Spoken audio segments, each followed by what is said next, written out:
Hello everybody, welcome to my channel the bio world. हम लोग अभी भी लेक्चर नंबर 4 में हैं। लास्ट लेक्चर में हम लोगों ने तीत तक पढ़ा हुआ था, लेकिन तीत के बारे में कुछ इंपॉर्टेंट चीज़ें हैं जो अभी भी बाकी हैं, वो हम बात करेंगे। हम लोग लेडीज़ एंड जेंटलमैन, हम लोग बात कर रहे हैं लेक्चर नंबर 4। लेक्चर नंबर 4 का नाम है digestive system of human being. ये लेक्चर नंबर 4 का दूसरा पार्ट है, पार्ट 2। ये पार्ट 2 के अंदर हम लोग बात करेंगे तीत के बारे में। Will also talk about the tongue के बारे में। टंग के बाद अगर टंग ख़त्म हो जाता है तो हम फेरिंग्स के बारे में बात करेंगे, ईसोफेगस के बाद बात करेंगे। बहुत बहुत मज़ा करेंगे। यस सर, बड़ा ही इंटरेस्टिंग टॉपिक है। चलो पढ़ते हैं। लेडीज़ एंड जेंटलमैन, अब तक हम लोग ने लास्ट लेक्चर में आपको ये बताया था कि इंसान जो होते हैं, ह्यूमन बींग जो होते हैं, उनमें डायफायोडोंट टाइप ऑफ टीथ पैटर्न पाया जाता है। डायफायोडोंट का मतलब ये होता है कि डाई मतलब 2, फायो मतलब सेट, डोंट मतलब टीथ। टीथ 2 सेट में आते हैं। यस सर, इंसानों में जो टीथ होता है वो 2 सेट में पाया जाता है। फर्स्ट टाइप के टीथ को हम लोग बोलते हैं मिल्क टीथ, डेसिडियस टीथ और टेम्पररी टीथ। तो हम लोग लिखते हैं और हम लोग इसका फाइनल कंक्लूजन आज निकाल ही लेते हैं। Yes sir, all the best.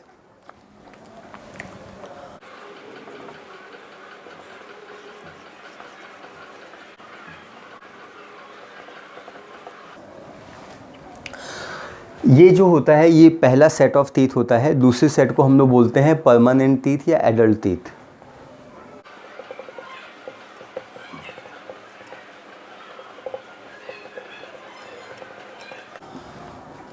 हम जरा देखते हैं कि ये दोनों टीथ में क्या डिफरेंस होता है, क्या सिमिलरिटीज़ होती है और इससे रिलेटेड कौन कौन से क्वेश्चन आपके नीट एग्ज़ाम में पूछे जा सकते हैं। Yes sir, okay.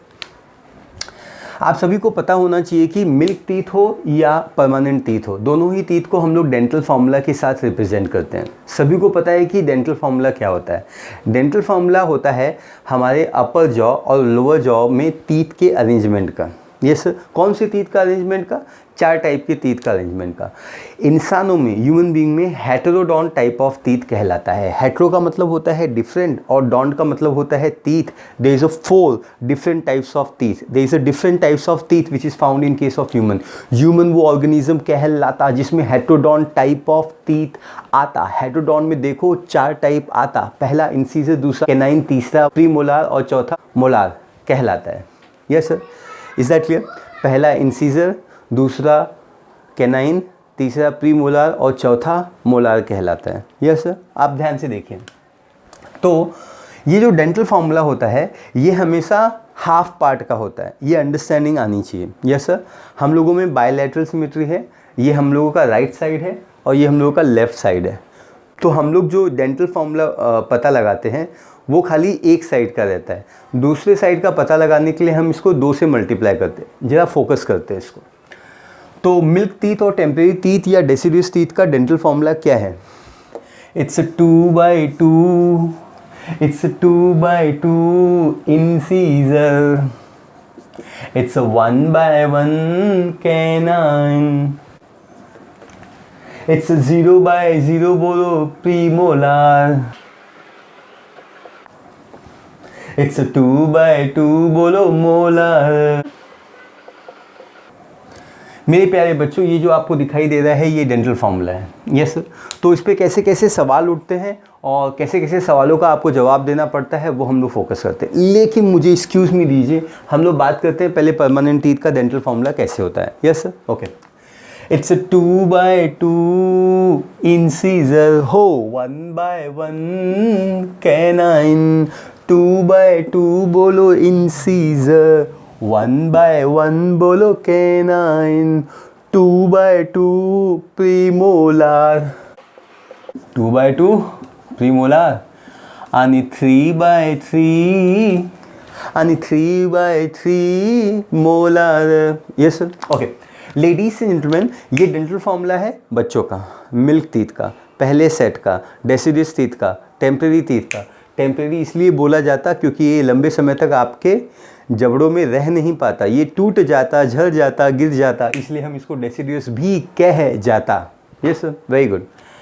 ये सारा दांत जब आपको दूसरी बार आता, ये दांत जब आपको आता, ये आपके जॉ से नहीं जाता, परमानेंटली आपके साथ रह जाता, इसीलिए तो दुनिया इसको परमानेंट टीथ कह जाता। जब भी ये दांत आपके बॉडी में आता, आप एडल्ट हो जाता, इसलिए तो दुनिया इसको एडल्ट टीथ भी कह जाता। क्या yes sir, okay. I was asking about the different types of question that can be asked in the NEET exam. Yes sir. सबसे पहला सवाल होगा जो नीट आपको विचारेगा। Yes sir. सबसे पहला सवाल होगा ऐसा कौन सा दांत होता है जो बच्चों में अब्सेंट रहता है। Yes sir, okay. First question, so कौन सा दांत अब्सेंट होता है? It is a premolar teeth जो अब्सेंट रहता है। कौन अब्सेंट रहता है? Excuse me, premolar teeth. क्या प्रीमोलार के अलावा और कोई टीथ है जो बच्चों में अब्सेंट है बट एडल्ट में प्रेजेंट है? ये एडल्ट मतलब हम लोग किसके बारे में बात कर रहे हैं? ये एडल्ट का मतलब हो रहा है हम लोग बात कर रहे हैं 18 से लेके 24 ईयर, मतलब ये रेंज ऑफ एज लिया हुआ है। 24 के बाद कुछ दांत बढ़ने वाले नहीं हैं। मतलब मेरा ऐसा बोलने का मतलब ये है कि 18 से 24 साल की उम्र में ये सारे दांत आपके बॉडी में, आपके जॉ में आ जाते। ये रेंज ऑफ एज दिया हुआ है। कळलं मला पण? होय होय होय होय होय बघा। सो मेरा पहला सवाल है, ऐसे कौन से दांत होते हैं, ऐसे कौन से टीथ होते हैं जो बच्चों में अब्सेंट होता है? तो बच्चों में कौन अब्सेंट होता है? पीएम। पीएम को प्यार से बोलो प्रीमोलार, अरे जोर से बोलो प्रीमोलार, अरे सारे बोलो प्रीमोलार, अरे मिल के बोलो प्रीमोलार। तो प्रीमोलार टीथ वो टीथ कहलाहे, कमो कमो, प्रीमोलार वो टीथ कहलाता। बच्चों में देखो नहीं पाया जाता, पहले सेट में ये नज़र नहीं आता, इसलिए तो प्रीमोलार बच्चों के दांतों में अब्सेंट हो जाता।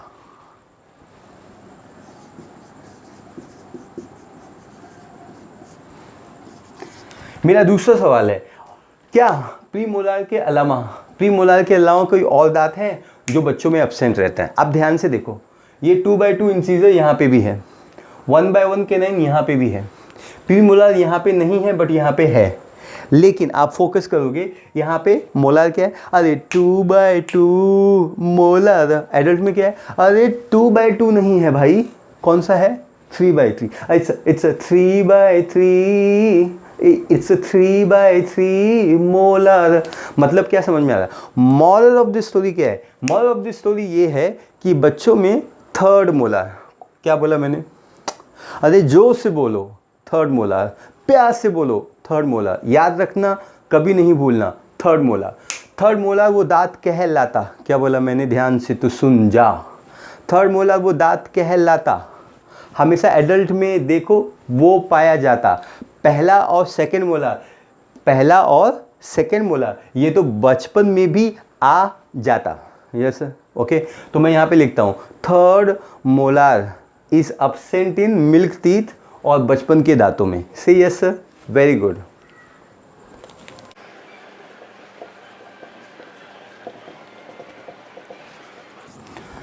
हमारा अगला सवाल होता है कि मिल्क टीथ में टोटल कितने दांत होते हैं? Yes sir, total number of teeth in the बच्चा बचपन में अपने पास, अपने जबड़ों में, अपने जॉ में, अपने माउथ में कितने दांत रखता है, ये सवाल पूछा जाएगा। जरा पता लगाते हैं। यस सर, 2 3 4 5, 5 ऊपर है 5 नीचे है। लेकिन जैसा कि मैंने आपको बचपन में ये बात बताई थी कि ये डेंटल फॉर्मूला आपके खाली आधे पार्ट का है, या तो राइट का आधा समझ लो या लेफ़्ट का आधा समझ लो। यस सर, दोनों पार्ट का नहीं है। तो अगर मुझे total number of teeth calculate करना है या पता लगाना है तो मुझे इस राइट पार्ट के साथ साथ लेफ़्ट का भी पता लगाना होगा। और वो मैं कैसे पता लगाऊंगा? देख भाई, हम लोगों में बायसिमेट्री पाया जाता। ये बायसिमेट्री में राइट साइड में जितना दांत आता उतना ही दांत देखो लेफ़्ट में आता। अगर ये डेंटल फॉर्मूला राइट का कहलाता, जैसे ही तू इसको डबल कर जाता, क्या कर जाता? डबल कर जाता, तेरे जबड़ों में जितना दांत है वो दांत पूरा, उसका काउंटिंग तुझे पता चल जाता। Yes sir. सो मेरे प्यारे बच्चों, 5 दांत ऊपर है 5 दांत नीचे, 5 और 5 मिले तो देखो 10, 10 को 2 से मल्टीप्लाई किया तो हमको मिलता देखो 20 दांत। मैं लिख रहा हूं।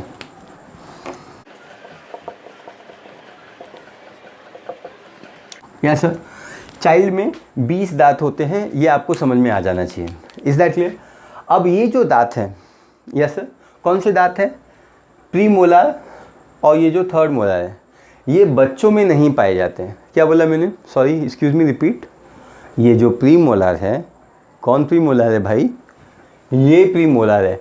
2/2 मोलार, ये सॉरी 2/2 प्रीमोलार, ये जो दांत है ये बच्चों में नहीं पाया जाता। और कौन नहीं पाया जाता है? थर्ड मोलार, तो इसको बोलेंगे 1/1 मोलार।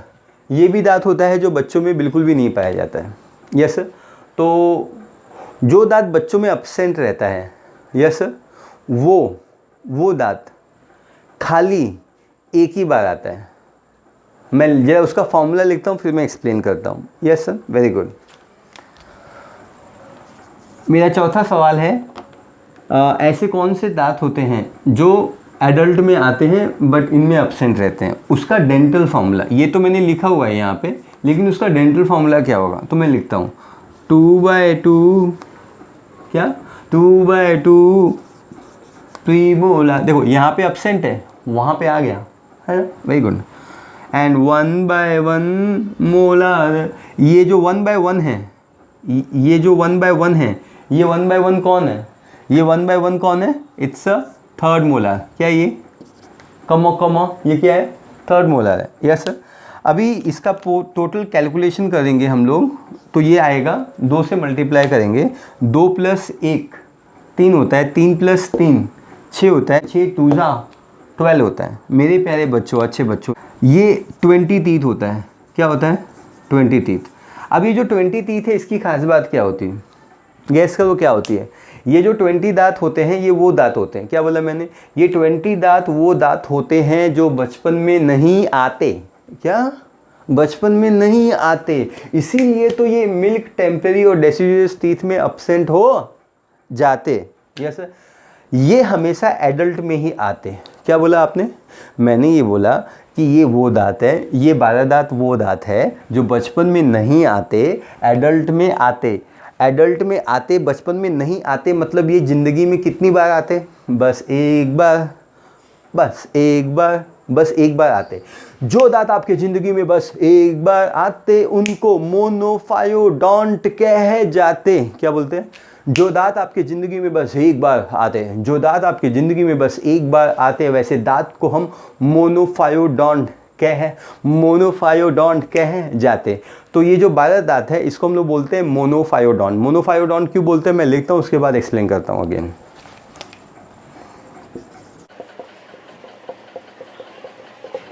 अरे क्यों बोला मैंने इसको मोनोफायोडोंट? मोनोफायोडोंट ये वो दांत, मोनोफायोडोंट वो दांत कहलाते बस ज़िंदगी में बस एक बार आते, बस एक बार आते। लिखता हूँ मैं, these are the teeth which arise only once. क्या बोला मैंने? Only once.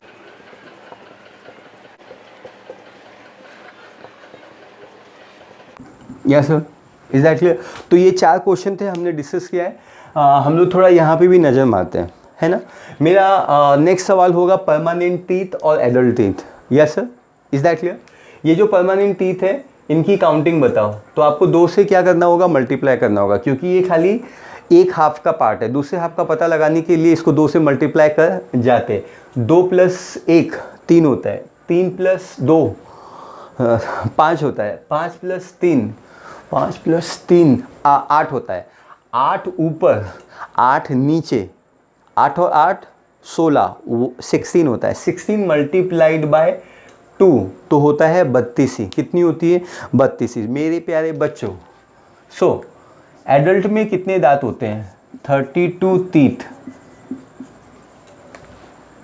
एडल्ट में कितने दांत होते हैं? 32 टीथ। यस। अब ये जो 32 दांत हैं, क्या बोला मैंने? 32 टीथ।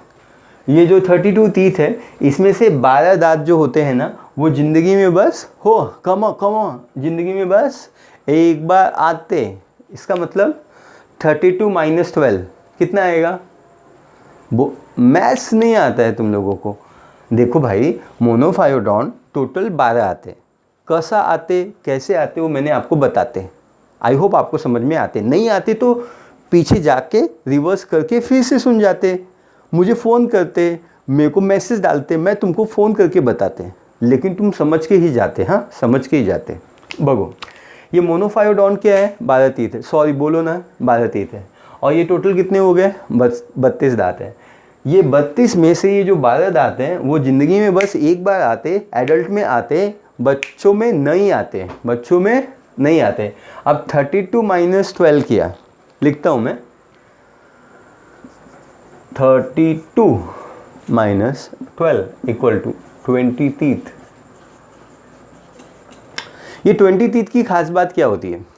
ये 23 की खास बात ये होती है कि ये बचपन में भी आते, कमा कमा कमा कमा, ये बचपन में भी आते और एडल्ट में भी आते। क्या बोला मैंने? ये बचपन में भी आते, एडल्ट में भी आते, इसलिए ज़िंदगी में ये 2 बार आते। कितनी बार ज़िंदगी में? 2 बार आते, इसलिए तो इनको डायफायोडोंट कह जाते।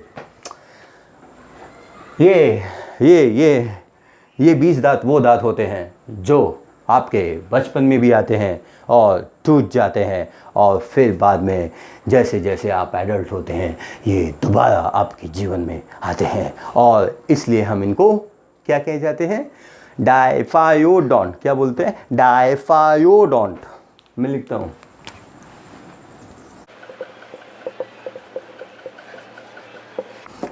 इसका मतलब क्या होता है?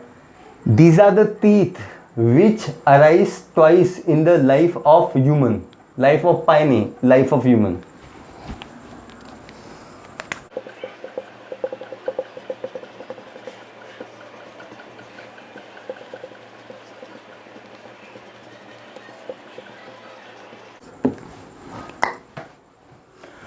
हाँ, आई थिंक क्लियर है कॉन्सेप्ट।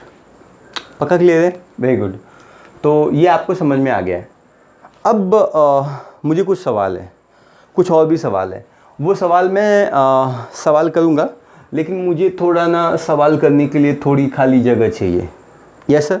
तो मैं ये मिटाने से पहले आपको सवाल पूछ देता हूँ। Yes sir. मेरा सवाल ये है कि कोई अगर 18 साल का नहीं है, वो 17 ईयर्स का है, तो उसके पास कितने दांत होंगे? कर लिया? तो ये सवाल का हम जवाब देते हैं। पहले हम ये मिटाते हैं, मुझे जगह चाहिए, need a space man, space. Hi everybody. तो हम लोग क्या करते हैं, हम लोग मेरे कुछ और छोटे छोटे सवाल हैं, उसके बारे में हम लोग बात कर लेते हैं। लेडीज एंड जेंटलमैन, ये मिल्क टीथ, डेसिडियस टीथ और टेम्परेरी टीथ का फार्मूला है। Yes sir. और ये फार्मूला किसका है? ये परमानेंट या एडल्ट टीथ का ये है, जो भी है, सॉरी, मतलब फार्मूला है। Yes sir. ये जो टीथ होता है ये 6th मंथ में आता है। 6 मंथ में इसकी शुरुआत होती है। Yes sir. जब ये 6 महीने में आता है तो इसको 2 साल लगते हैं आने में। Yes sir. करीबन 2 इयर्स लगते हैं आने में। अब ये जो 2 साल इसको लगते हैं, 2 साल का मतलब होता है 24 मंथ। Yes sir. याद रखना आप, ये 24 मंथ इसको फॉर्म होने में लगते हैं। Yes sir. और ये रहता है 6th ईयर तक। Yes sir. 6th ईयर तक रहता है। 6 साल के बाद से ये जो दांत होते हैं ये भी टूटना चालू होते हैं, गिरना चालू होते हैं, झड़ना चालू होते हैं, इसलिए हम इसको टेम्परेरी बोलते हैं या डेसिडियस बोलते हैं। मुझे तो समझ में आ रहा है। Yes sir. अब 6 साल के बाद ये गिरना चालू होता है ना? और जब इंसान जो होता है 17 ईयर्स का हो जाता है, 17 ईयर्स का, तो उसके पास कितने दांत आते हैं? तो ये आज का सवाल है, अभी का सवाल है। Yes sir. देखो, अगर कोई 17 ईयर्स एज का है तो उसका डेंटल फॉर्मूला क्या होगा? 2/2 incisor, 2/2 incisor, 1/1 canine, 2/2 premolar, 2/2 molar. क्या बात है, क्या बात है सर जी। आप देखिए, आपको समझ में आ जाना चाहिए कि 2 और 1 3, 3 और 2 3 और 2 5, 5 और 2 7, 7 ऊपर 7 नीचे, तो हो गए 14। And 14 multiplied by 2। अगर 14 को 2 से मल्टीप्लाई किया तो दांत आते हैं 28। अब मेरे प्यारे बच्चे, आप लोग सोच रहे होंगे कि ये जो है यहाँ पे थोड़ा प्रॉब्लम है, ये 2/2 मोलार है। अगर कोई 17 ईयर्स का, अगर आपको नीट पूछ देता है कि कोई 16 साल का बच्चा है या कोई 17 साल का बच्चा है या कोई एडोलसेंट एज में है, यस सर, तो उसमें कितने दांत होंगे? तो उसमें भाई 28 दांत होंगे। तो कौन सा दांत नहीं होगा? कौन सा दांत नहीं होगा? अरे आई थिंक थर्ड मोलार नहीं होगा। कौन नहीं होगा? Third molar. देख, यहाँ एडल्ट पे 3/3 मोलार है, यहाँ पे 2/2 मोलार है। मतलब थर्ड मोलार वो दांत कहलाता, क्या बोला मैंने? ध्यान से तो सुन ले, है ये, सुन ले। थर्ड मोलार वो दांत कहलाता जो 17 ईयर्स तक नहीं नजर आता। ये थर्ड मोलार है जो 17 साल तक, 17 ईयर्स तक, 16 साल तक ये बिल्कुल नहीं आता है। पक्का? Very good. तो एक इंसान में थर्ड मोलार कितना होगा?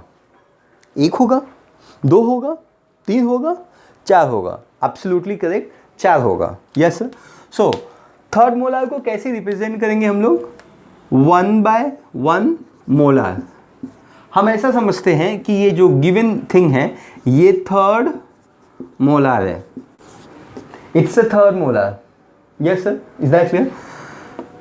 अगर मैं इसको 2 से मल्टीप्लाई करूं तो 1 + 1 2, 2/2, 2 को मल्टीप्लाई करूं 2 से तो आंसर आता है 4। तो ये 4 दांत मतलब थर्ड मोलार। क्या बोला मैंने? ये जो 4 दांत हैं that is nothing but the third molar. ये आपके जिंदगी में सबसे बाद में आते हैं, सबसे लास्ट में आते हैं।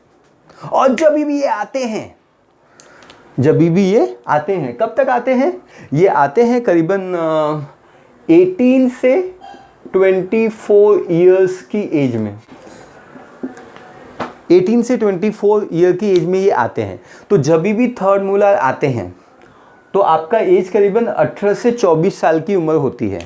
18 से जो 24 साल की जो उम्र होती है बड़ी अच्छी उम्र होती है। आपको अक्ल आ जाती है। अक्ल म्हणजे काय? अक्ल म्हणजे आपका क्या अच्छा है, आपका क्या बुरा है, आपको क्या करना चाहिए, आपको क्या नहीं करना चाहिए, इसकी थोड़ी समझदारी आ जाती है।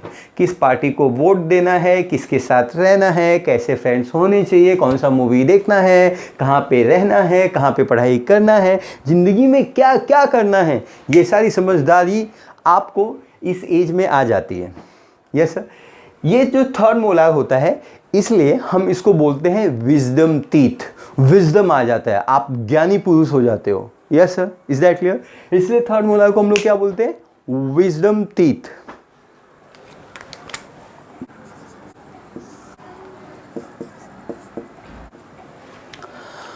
हाँ, बाय द वे अगर मैं आपको पूछूं कि मोलार का फंक्शन क्या है तो आपको अच्छे से पता है। हमारा लेक्चर नंबर जो 1 है, लेक्चर नंबर 4 का जो फर्स्ट पार्ट है उसमें आपने सीखा हुआ है मोलार का और प्रीमोलार दोनों का फंक्शन क्या है? ग्राइंडिंग करना, क्रशिंग करना, चीविंग करना, चबाना। Yes sir, is that clear? तो क्या ये जो थर्ड मोलार है जो इस एज में आता है, क्या वो अपना फंक्शन परफॉर्म करता है ग्राइंडिंग करने का? तो इसका आंसर होगा नहीं। थर्ड मोलार वो टीथ कहलाता, ध्यान से सुन, थर्ड मोलार वो टीथ कहलाता आपके जॉ में सबसे लास्ट में आता और आने के बाद अपना काम नहीं कर पाता। यस सर, इसीलिए तो ये वेस्टिजियल ऑर्गन कहलाता है। ये वेस्टिजियल टीथ है। Yes sir. तो आज हम लोग यहाँ पे क्यों खड़े हुए हैं? आज हम लोग बात करना चाहते हैं कि वेस्टिजियल ऑर्गन क्या होता है। Yes sir, is that clear? तो ध्यान से समझो। पहले मैं यहाँ पे लिख देता हूँ कि ये एक वेस्टिजियल है इन केस ऑफ ह्यूमन में ये वेस्टिजियल है।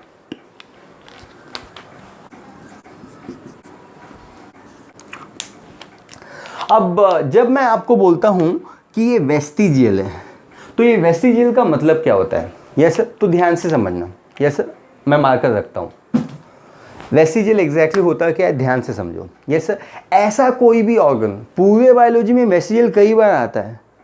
आपने 10th में भी वेस्टिजियल सीखा होगा, वेस्टिजियल ऑर्गन। तो आप ध्यान से समझ लो, मैं एकदम सिंपल लैंग्वेज में बता रहा हूँ। यस सर, इसी चैप्टर में ये और 2-3 बार आएगा। इवोल्यूशन चैप्टर में आएगा। क्या करोगे तुम, है ना? आज ही सीख लो, आज ही सीख लो वेस्टिजियल ऑर्गन क्या होता है। ध्यान से सुनना, ऐसा कोई भी ऑर्गन जो हमारे एंसेस्टर में था, क्या बोला मैंने, ऐसा कोई भी ऑर्गन जो हमारे एंसेस्टर में था हम लोगों में भी है। क्या बात है, हमारे एंसेस्टर में था, हम लोगों में भी है। यस सर, हमारे एंसेस्टर में एक कंप्लीट था, हम में ये इनकम्प्लीट है, रिड्यूस है, रूडिमेंट्री है। क्या बोला मैंने, ऐसा कोई भी ऑर्गन जो हमारे एंसेस्टर में था हमारे में भी है, उनमें कंप्लीट था, हम में इनकम्प्लीट है, पार्शियली डेवलप है, पूरे तरीके से नहीं आया है ना। ऐसा कोई भी ऑर्गन जो हमारे एंसेस्टर में प्रेजेंट है, कंप्लीट था और फंक्शनल था। तीन बातें बोलो, बोलो तीन बातें। ऐसा कोई भी ऑर्गन जो हमारे एंसेस्टर में था, कंप्लीट था, फंक्शनल था, हम में भी है, रिड्यूस है, फंक्शनल लेस है। अरे कोई भी ऑर्गन जब रिड्यूस हो जाता, सुन सुन सुन, कोई भी ऑर्गन जब रिड्यूस हो जाता तो अपना काम वो परफॉर्म नहीं कर पाता, इसलिए तो वो वेस्टिजियल ऑर्गन कहलाता। Come on, yes. तो आप अच्छे से समझ लो, ऐसा कोई भी ऑर्गन जो हमारे एंसेस्टर में था, कंप्लीट था, फंक्शनल था, हम लोगों में भी है, रिड्यूस है और फंक्शनल लेस है, ऐसे ऑर्गन को हम बोलते हैं वेस्टिजियल ऑर्गन। इसका मतलब आप समझ लेना कि ये जो वेस्टिजियल दीप्ताद है, ये जो थर्ड मोलार है, ये हम लोगों में काम नहीं करता, और जो काम नहीं करता वो फंक्शनल लेस कहलाता है। Yes sir. तो आप ये डिक्टेशन लिख लो, any organ which was present in our ancestor, comma it was complete, comma it was functional, it is present in us but it is reduced and it is functional less, such organ are called vestigial organ। और vestigial organ अपना काम perform नहीं करता। In fact जब भी vestigial आता है, जब भी ये विजडम टीथ आता है, आपको दिक्कतें होती हैं, आपको यहाँ पे स्वेलिंग होती है, आपको यहाँ पे हीट निकलता है, आपको थोड़ा फीवर आता है, आपकी तबीयत खराब होती है, आपको पेन होता है, दर्द का एहसास होता है। Yes sir, yes sir. और ये आड़ा टेढ़ा आता है, सीधे तो आता ही नहीं है, क्योंकि ये फंक्शनल लेस है, ये कंप्लीटली आता नहीं। मुझे अभी भी प्रॉब्लम है विजडम टीथ का, है ना। यस सर, पक्का। तो I think concept is clear. अब हम लोग क्या बात करने वाले हैं, we gonna talk about your favourite part. हम लोग जुबान के बारे में बात करने वाले हैं, हम लोग टंग के बारे में बात करने वाले हैं। कॉपी। Hello everybody. तो अभी हमने तीत ख़त्म किया, और तीत ख़त्म होते ही हमको याद आती है अपनी जुबान की। बेजुबां कब तक मैं रहा। Yes sir. तो हम लोग लेडीज एंड जेंटलमैन, हम लोग अभी बात करने वाले हैं टंग के बारे में। तो चलो स्टार्ट करते हैं टंग के बारे में बात करना। सबसे पहला पॉइंट ये है, हमारा जो टंग है वो ट्रायंगुलर है। मैं यहाँ पे डायग्राम ड्रॉ करूँगा, ब्यूटीफुल वाला ड्रॉ करूँगा, आप देखना। ये जो हमारा टंग होता है वो ट्रायंगुलर होता है, इट इज़ ग्लैंडुलर होता है, वो मस्कुलो सेंसरी भी होता है, और साथ में ये वॉलंटरी भी होता है। तो इतने सारे पॉइंट्स मैं लिखने जा रहा हूँ, then will explain each about every point.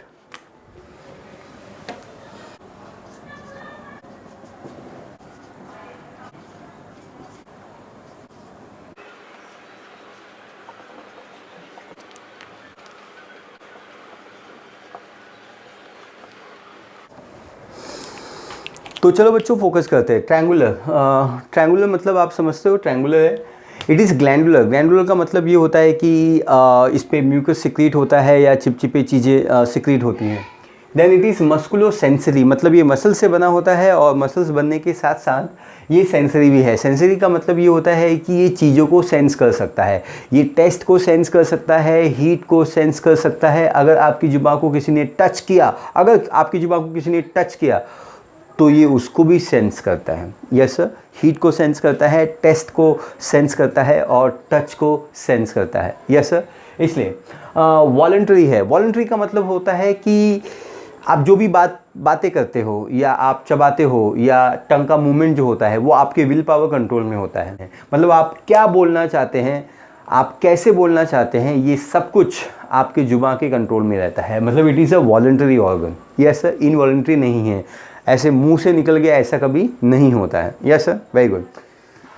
अब ये जो टंग होता है, ये आपके लोअर जॉ के लोअर सरफेस पे ये कनेक्टेड रहता है। तो मैं चाहता हूँ कि आप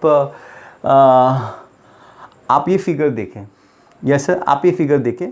आप इस फिगर में आप देख सकते हैं, आप इस फिगर में देख सकते हैं कि हमारा जो टंग है वो लोअर सरफेस में, आवर टंग लोअर सरफेस में एक फोल्ड ऑफ म्यूकस मेम्ब्रेन से कनेक्टेड रहता है।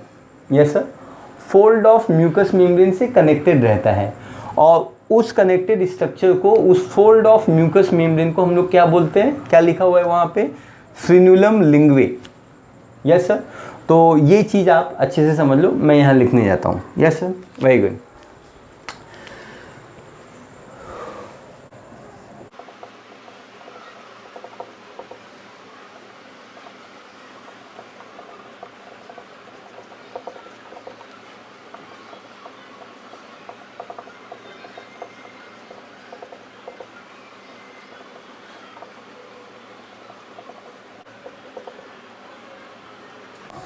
तो ये बात आपको क्लियर होनी चाहिए। फ्रेन्यूलम का मतलब क्या होता है? फ्रेन्यूलम का मतलब होता है फोल्ड, और लिंग्वे का मतलब होता है टंग। यस सर, तो ये डायग्राम और ये चीज़ें अभी क्लियर है। ओके, तो चलो बात करते हैं हम लोग आगे के बारे में। Tongue is attach to lower surface by fold of mucus membrane called frenulum linguae. बहुत ही इंपॉर्टेंट चीज़ है। तो अब वक्त आ गया है कि हम एक ब्यूटीफुल डायग्राम ड्रॉ करें टंग का, और उसके बाद इससे रिलेटेड जो भी पॉइंट है हम उसको डिस्कस करें। Yes sir, so let us draw the beautiful diagram of the tongue.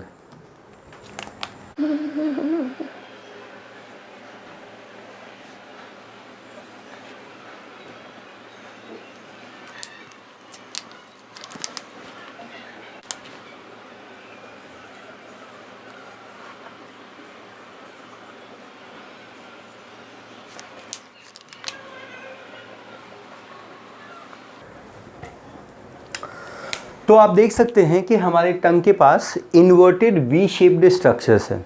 Yes sir, इसको हम बोलते हैं सल्कस टर्मिनैलिस। मैं लिखता हूँ,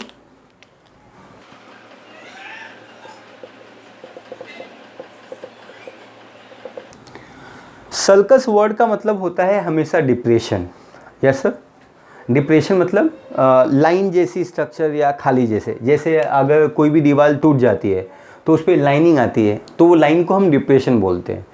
तो इसका मतलब ये नहीं कि वो लाइन अंदर तक चली गई है, कट ही गया है, ऐसा कुछ नहीं है ना। अगर दीवार में दरार आई है तो दीवार टूट नहीं गई है ना, तो सरफेस पे ऐसी लाइन आती है। तो ऐसा ही हमारा जो जुबान होता है उसके पास इन्वर्टेड वी, जैसे इन्वर्टेड वी शेप्ड एक डिप्रेशन होता है, उसको हम लोग बोलते हैं सल्कस टर्मिनैलिस। सल्कस का मतलब होता है डिप्रेशन, मीनिंग में लिख लो, और टर्मिनैलिस का मतलब होता है एंड पार्ट। यस सर, अब ये जो दोनों, ये जो सल्कस टर्मिनैलिस है ये जुड़ा हुआ है सेंटर में एक कैविटी के साथ, एक पित्त के साथ। पित्त मतलब कैविटी। यस सर, छोटी सी कैविटी। इस कैविटी को हम बोलते हैं फोरामिना सीकम। मैं लिखता हूँ,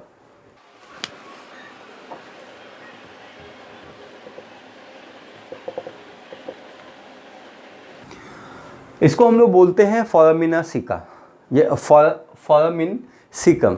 यस सर, अब ये जो सल्कस टर्मिनैलिस है इसने हमारे टंग को दो पार्ट में डिवाइड किया गया है। Yes sir, is that clear? एक पीछे का पार्ट, ये लाइन के ये वी शेप्ड स्ट्रक्चर के पीछे, और आगे का पार्ट।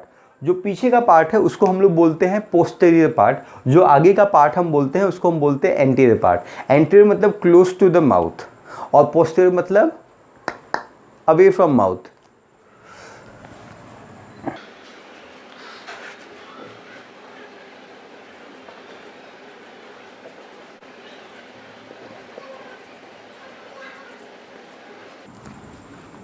इसको हम लोग बोलते हैं फेरेंजियल पार्ट, और ये जो पार्ट है आगे का पार्ट ये एंटीरियर पार्ट है, और इसको हम बोलते हैं ओरल पार्ट।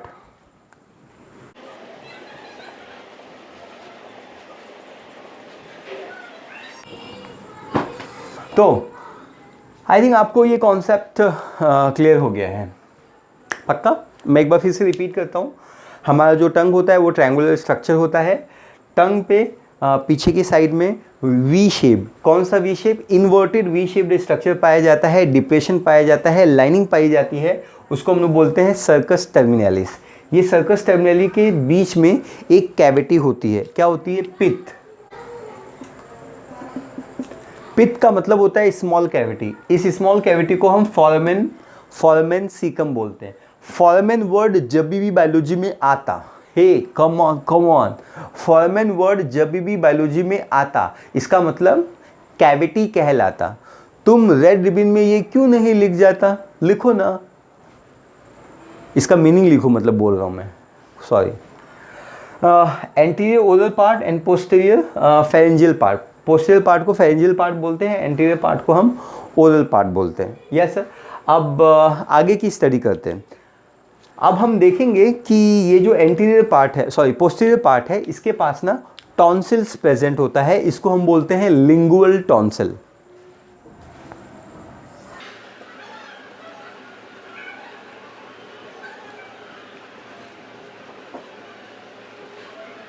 Yes sir. ये जो टॉन्सिल स्ट्रक्चर प्रेजेंट है इसको हम लोग बोलते हैं लिंगुअल टॉन्सिल। लिंगुआ वर्ड जब भी बायोलॉजी में आता, लिंगुआ इसका मतलब टंग कहलाता। यस सर, लिंगुआ मतलब टंग।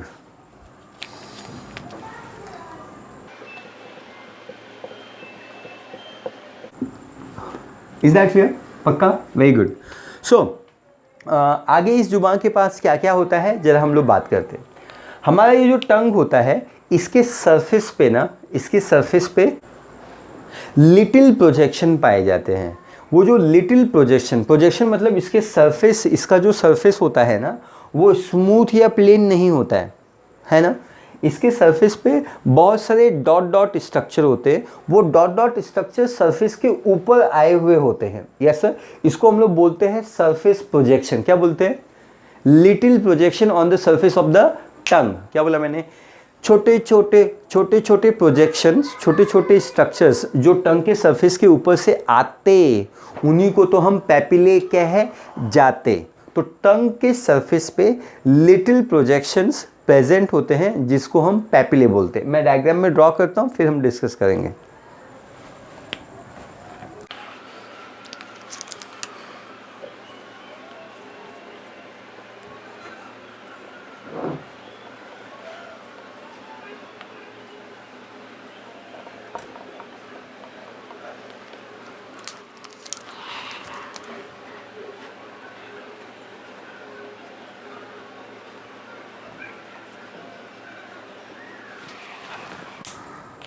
सो एक ब्लू कलर का पैपिले है, then there is a red colour papillae, then there is a green colour papillae.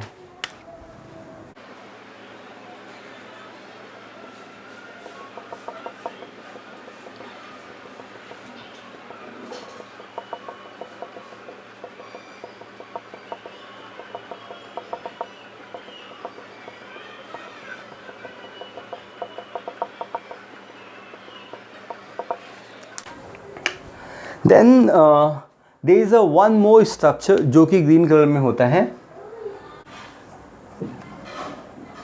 Yes sir. तो हम लोग ये सारे पॉइंट्स को अभी लिख लेते हैं और फिर वन बाय वन डिस्कस करते हैं। Yes sir. तो अभी फिलहाल मैंने 2 पॉइंट आपको एक्सप्लेन किया हुआ है, हम लोग एक्सप्लेन करने जा रहे हैं अभी थर्ड पॉइंट के बारे में। Yes sir.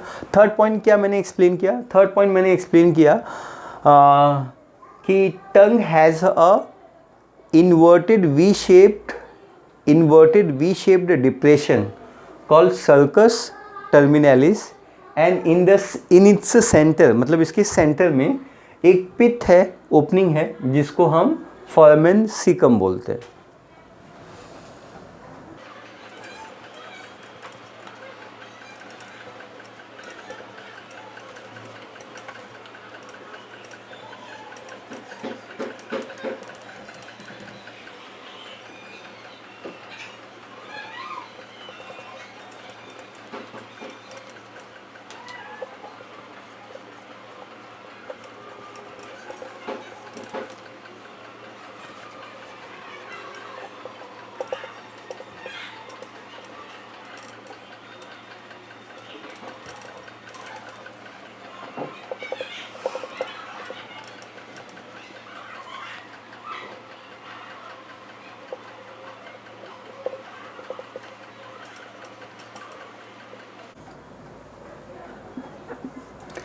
तो ये हम लोगों का थर्ड पॉइंट हो गया जो आपको अंडरस्टैंड करना चाहिए। यस सर, हम टॉन्सिल के बारे में लेटर ऑन बात करेंगे, लेकिन उसके पहले हम क्या बात करना चाहते हैं? उसके पहले हम बात करना चाहते हैं कि हमारे टंग के सरफेस पे लिटिल प्रोजेक्शंस आर प्रेजेंट, जिसको हम पैपिले बोलते हैं। तो ये पॉइंट भी हम लिख लेते हैं।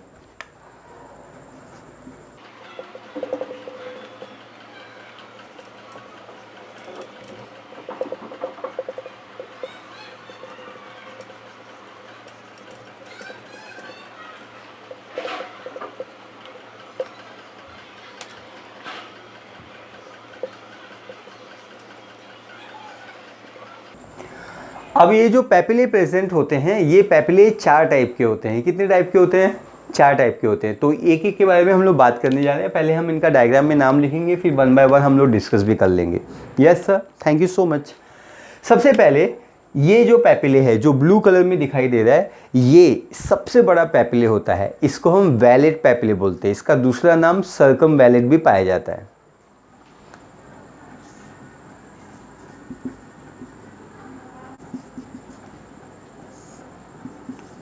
तो ये फर्स्ट टाइप है, जिसको पैपिले के 4 टाइप होते हैं।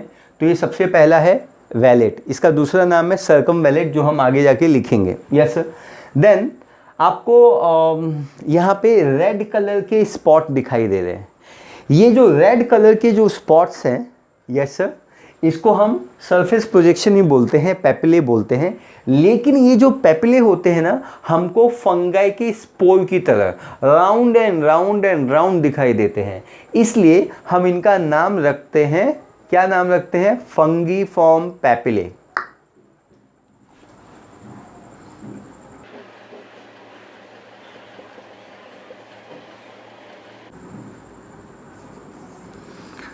ये हो जाता है दूसरा टाइप। तीसरा टाइप आप देख सकते हैं, यहाँ पे कुछ ग्रीन कलर के पैपिले आपको दिखाई दे रहे हैं। यस सर, ये जो ग्रीन कलर के पैपिले होते हैं, ये बहुत ही स्मॉल होते हैं। असा आम्हाला वाटतो कि त्यांचा यूज़, असा आम्हाला वाटतो कि इनका जो यूज़ है वो इस सरफेस को फील करने के लिए किया गया है, भरने के लिए किया गया है, फील करने के लिए। इसीलिए इसका नाम रख दिया गया है फिलीफॉर्म पैपिले।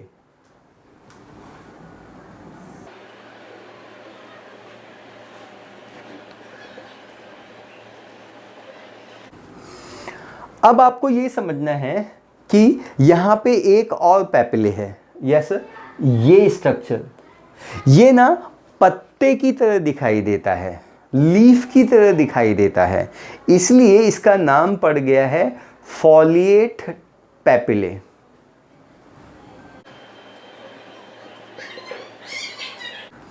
और ये हो जाता है हम लोगों का चौथा टाइप या फोर्थ टाइप। यस सर, अब हमको ये चारों पैपिले के बारे में सीखना है। तो कैसे सीखेंगे? हमारे पास तो जगह ही नहीं है ना, इतनी सारी जगह, क्या करोगे ज़्यादा जगह का? सब मोह माया है। Yes sir, is that clear? तो चलो हम टाइप ऑफ पैपिले टॉपिक सीखते हैं। Yes sir, very good.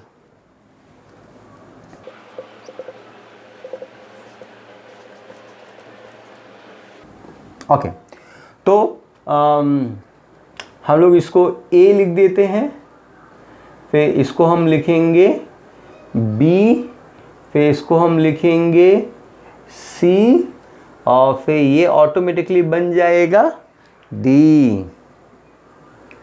तो ए बी सी डी खेलते हैं, है ना?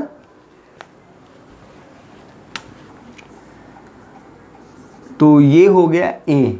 ए का नाम क्या है? वैलेट पैपिले, या इसका दूसरा नाम है सर्कम वैलेट।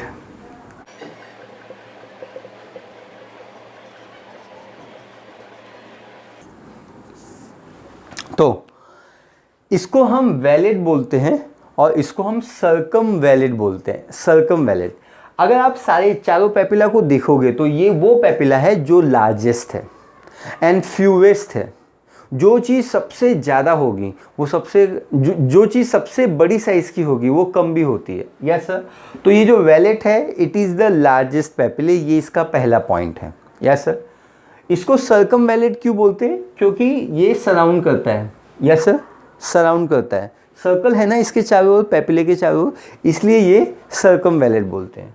इसका दूसरा पॉइंट ये है कि इसका जो नंबर होता है वो 8 से 10 होता है। हम लोगों का थोड़ा ज़्यादा नंबर में हो गया है, तो 8 से 10 नंबर में ये पाया जाता है। हर एक पेपिले में, तीसरा पॉइंट, हर एक पेपिले में करीबन 100 टेस्ट बड प्रेजेंट होते हैं। यस सर, गस्टेटरी रिसेप्टर मतलब टेस्ट बड के अंदर रिसेप्टर होता है जो टेस्ट को रिसीव करता है। रिसेप्टर वो कहलाता जो रिसीव कर जाता, बोलो, रिसेप्टर वो कहलाता जो रिसीव कर जाता। यस सर, तो हम लोग लिखते हैं, फिर वन बाय वन डिस्कस करते हैं।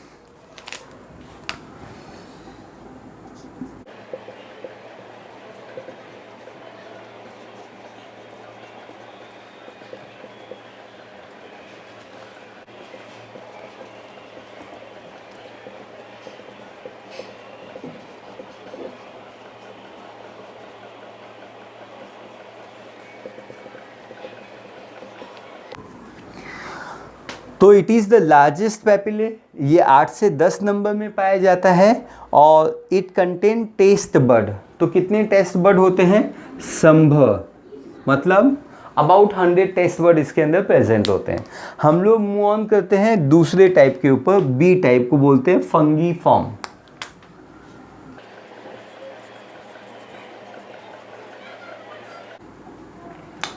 तो फंगी फॉर्म जो होता है, इसका जो नंबर होता है वो लेस देन फिलीफॉर्म होता है। फिलीफॉर्म का नंबर सबसे ज़्यादा होता है, फिलीफॉर्म मोस्ट न्यूमरस होता है। यस सर, तो इसका नंबर होता है फंगी फॉर्म का लेस देन फिलीफॉर्म पेपिले होता है, पहला पॉइंट।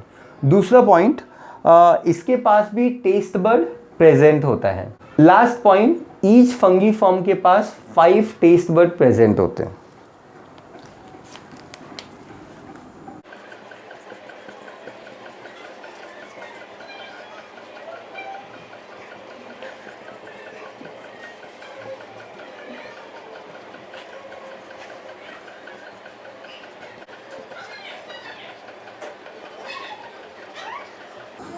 तो इसके पास 5 टेस्ट बड प्रेजेंट होते हैं, और ये फ्रंट एरिया में ज़्यादा पाया जाता है, मतलब फ्रंट पार्ट में इसकी जो क्वांटिटी होती है वो थोड़ी ज़्यादा पाई जाती है। It is more numerous in the front part of the tongue.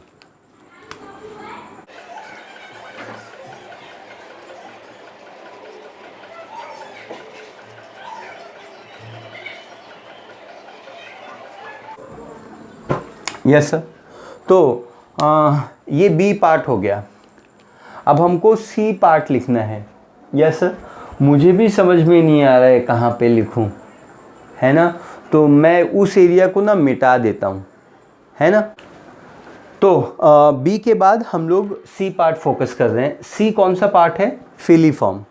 Filiform की खास बात ये होती है कि ये मोस्ट न्यूमरस है, सबसे ज़्यादा पाया जाता है, और इसके पास टेस्ट बड इल्ले अब्सेंट नहीं, अब्सेंट रहते हैं। यस सर, और तो इसका फंक्शन क्या होगा वो भी हम बात करते हैं, थोड़ा सीक्रेट है। Yes sir, very good.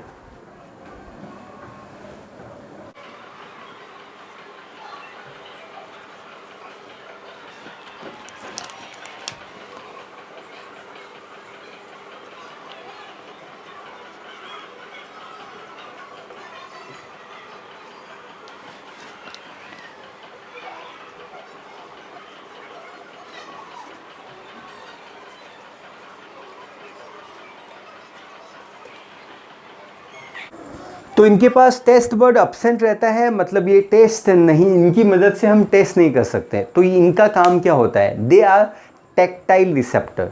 Tactile, tactile, TikTok नहीं, टैक्टाइल, टैक्टाइल रिसेप्टर है। टैक्टाइल रिसेप्टर का मतलब क्या है? ये टच रिसेप्टर है। अगर आपकी जुबान को कोई भी टच करेगा ना, अगर आपकी जुबान को कोई टच करेगा ना, तो ये फिलीफॉर्म पेपिले आपको बताएगा कि आपकी जुबान को किसने टच किया। यस सर,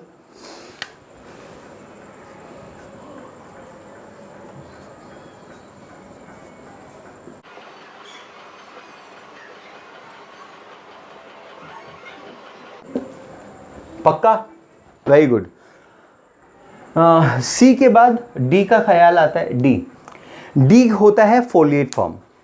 डी की स्टोरी क्या है? डी की ये स्टोरी है कि D is it is absent in case of human being. हमारे चाइल्डहुड में ही ये डी जनरेट हो गया था। Yes sir, is that clear?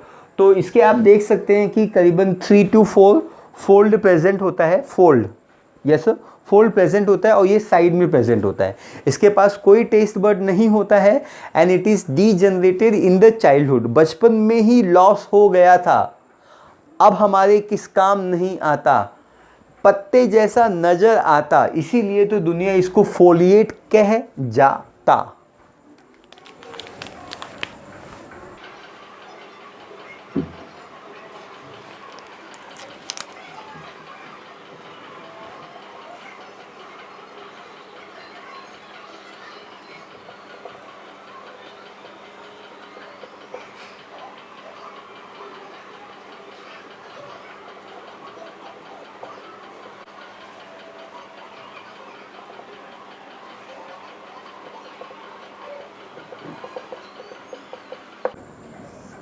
Yes sir, तो इनके पास टेस्ट बर्ड बचपन में होते हैं बट वो अभी अब्सेंट होते हैं एडल्ट में आने के बाद। They degenerate in the childhood. तो यहाँ पे हम लोगों ने पेपिले के पार्ट को ख़त्म किया हुआ है, लेकिन अभी भी टंग पूरे तरीके से कंप्लीट नहीं हुआ है। तो पहले वीडियो पॉज करो और आप ये सब कुछ आई थिंक कॉपी कर लो तो अच्छा रहेगा आपके लिए। फिर से आपके सामने आ गए हैं। हम लोग बात करने जा रहे हैं इस समय फंक्शन ऑफ टंग के बारे में। टंग का फंक्शन पढ़ते हैं और फिर टॉन्सिल के बारे में बात करते हैं और फिर ये पार्ट ख़त्म हो जाएगा और फिर हम माउथ के बाद फेरिंक्स और ईसोफेगस के बारे में बात करेंगे। ठीक है। सो हम लोग पढ़ने जा रहे हैं फंक्शंस ऑफ टंग।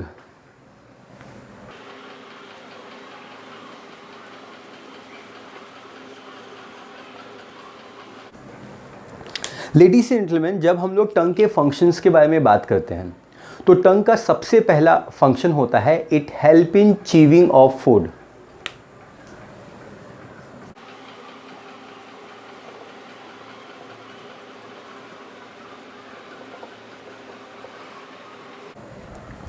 फूड को च्यू करने के साथ साथ ये फूड को स्वलो करने में भी मदद करता है। So it also help in swallowing of food.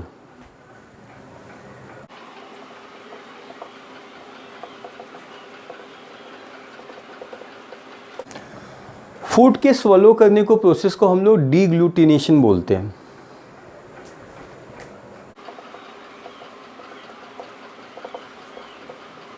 डीग्लूटिनेशन का मतलब होता है किसी भी चीज़ को स्वलो करना। Yes sir. इसके अलावा हमारे टंग का ये भी फंक्शन है कि इसके पास टेस्ट बर्ड होते हैं, पेपिले, अभी थोड़ी देर पहले हमने पढ़ा था। पेपिले वो स्ट्रक्चर कहलाता है, ध्यान से सुनना, पेपिले वो स्ट्रक्चर कहलाता है जिसके पास टेस्ट बर्ड आता है। टेस्ट बर्ड को हम गस्टेटरी रिसेप्टर्स बोलते हैं और ये टेस्ट को सेंस करता है। Yes sir. So it help in testing of food.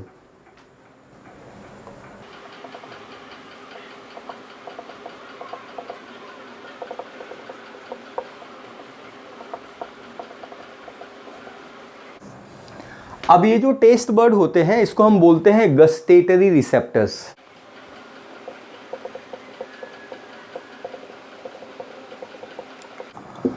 हमेशा याद रखना, रिसेप्टर वो कहलाता जो रिसीव कर जाता। रिसेप्टर वो कहलाता है जो रिसीव करता है। जैसे टंग टेस्ट को रिसीव करता है, जैसे कान साउंड को रिसीव करती है, जैसे आंखें लाइट को रिसीव करते हैं। यस सर, उसी तरीके से। Yes sir. तो कौन कौन से टेस्ट को हम लोग, हमारा जो जुबान है, हमारा जो टंग है वो टेस्ट कर सकता है? Salt, sweet, sour, bitter.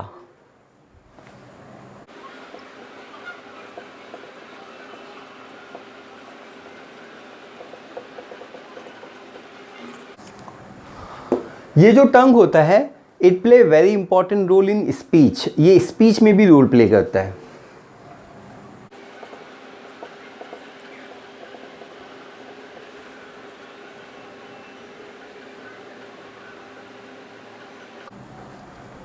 ये जो टंग होता है ये सभी ऑर्गेनिज्म के पास पाया जाता है। तो ये जो टंग का इस्तेमाल होता है टूथ ब्रश की तरह, इसको ब्रश की तरह हम यूज़ कर सकते हैं। देखो ऐसे। ये जो जानवर होते हैं वो कोलगेट से ब्रश नहीं करते हैं, है ना, इंसान ही कोलगेट से ब्रश करता है। तो ये जानवर अपने ब्रश को कैसे करते हैं? तो ज़रा थोड़ा जल्दी सुबह उठोगे तो देखोगे तो वो अपने दांत को अपने टंग से क्लीन करते हैं, और ये टंग सभी के पास प्रेजेंट होता है। Yes sir. और इसीलिए टंग का नेक्स्ट फंक्शन है, tongue act as a universal tooth brush.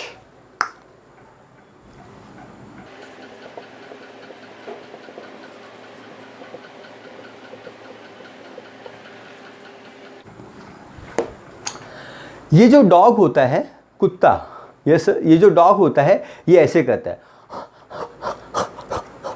इसको हम लोग बोलते हैं फैंटिंग। क्या बोलते हैं हम इसको? फैंटिंग। ये फैंटिंग से करता क्या है? ये फैंटिंग से अपने बॉडी का जो टेम्परेचर है वो कम करने की कोशिश करता है। इसीलिए टंग का नेक्स्ट फंक्शन होता है, it play very important role in thermo regulation. Thermo मतलब टेम्परेचर, रेगुलेशन मतलब मेंटेनिंग द टेम्परेचर कांस्टेंट। क्या बोला मैंने? थर्मो मतलब टेम्परेचर, रेगुलेशन मतलब maintaining the constant temperature. Thermo regulation, इस प्रोसेस को हम लोग फैंटिंग बोलते हैं, जो डॉग परफॉर्म करता है।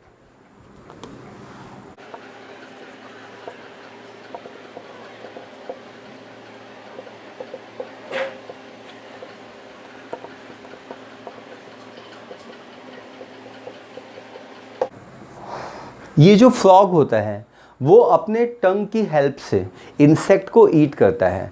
It capture the insect. Yes sir. So tongue help in capturing of insect in case of frog.